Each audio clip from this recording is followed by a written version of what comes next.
On April 9th, Epic dropped their most recent and controversial game mode ever, Boxfights Arena. When the mode released, there were so many bugs that made the game mode almost unplayable. It wasn't until recently that Epic fixed many of the bugs. Even so, the reputation of this mode is already tainted from the fact that it can be seen as a slap in the face for anyone who has put time into making a Boxfights map. Keeping that in mind, it's time to answer the question, is Epic's Boxfights Arena their most useless game mode ever? Epic's Boxfight Arena is an interesting mode. The map is set in a coliseum where you do as many 1v1 box fights as possible, with the first person getting 12 wins being crowned the winner. Before you hop into a fight and in between rounds, there are specific areas you can build in. These areas are 4 tiles long, 2 tiles wide, and 3 tiles high. In these box fight arenas, there are multiple layouts where there are custom built terrains and boxes to change up how the fights go. These are interesting in my opinion. On the one hand, it's not as competitive as a plain area where the players have full control, but on the other hand, it is unique and changes up how you approach each fight.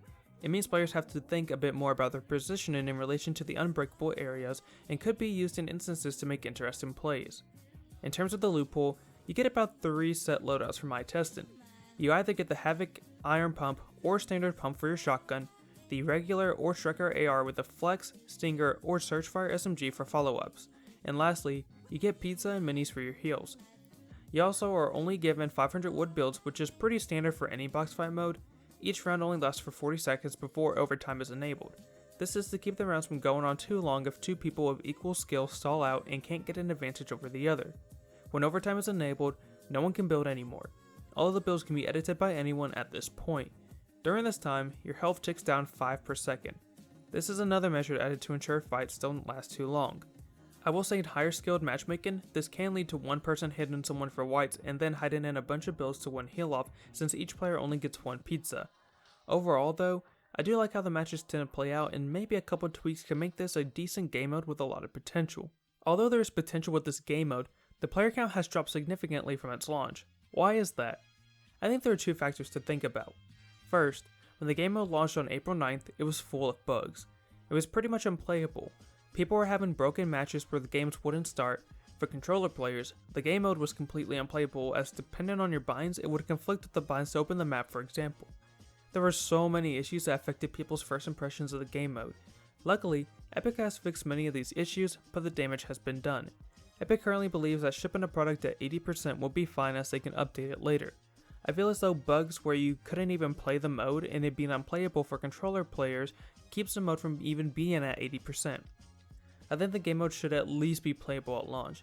This also comes off the heels of ballistics being removed and over 1,000 employees being laid off, meaning at this point people are keeping a closer eye on everything Epic drops, maybe unfairly if I'm being honest. Second, there are just better box fight experiences. I think the advantage this mode has are the rewards tied to it and the potential to run tournaments in-game with this, but at its core, other maps offer better and more competitive experiences. Epic has said this map is meant for people new to building and editing and giving them a place to practice to get better. Box fights are more accessible for newer players than build fights, so that does make sense. I think it would have made more sense to create some kind of practice map that actually teaches players how to do things like edit or build, rather than throw them into matches against people and expect them to somehow learn from losing a bunch. A lot of casual players won't sit there and VOD review their gameplay or replays. I am interested in seeing how Epic handles this game mode in the coming months as it is fun to play. So to answer the question, is this Epic's most useless game mode ever? Not completely. There is some potential for this game mode based on one factor that no creative map can do at the moment, in-game tournaments and rewards. With the launch of this game mode, Epic has set a challenge where if you win 150 rounds, you get a spray, and if you win 300 rounds, you get an exclusive back bling. This is really cool to see as there could be potential for future tournaments based around box fights or other smaller modes.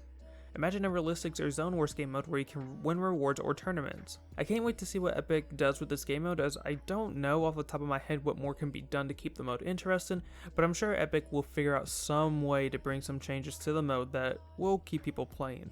But that's all I have for today's video. Thank you guys for watching and comment down below if you've been playing the new Box Fights game mode and if you enjoy it. If you like this video, you can check out my video covering the rise and fall of Blitz. You can check it out by clicking on the screen now.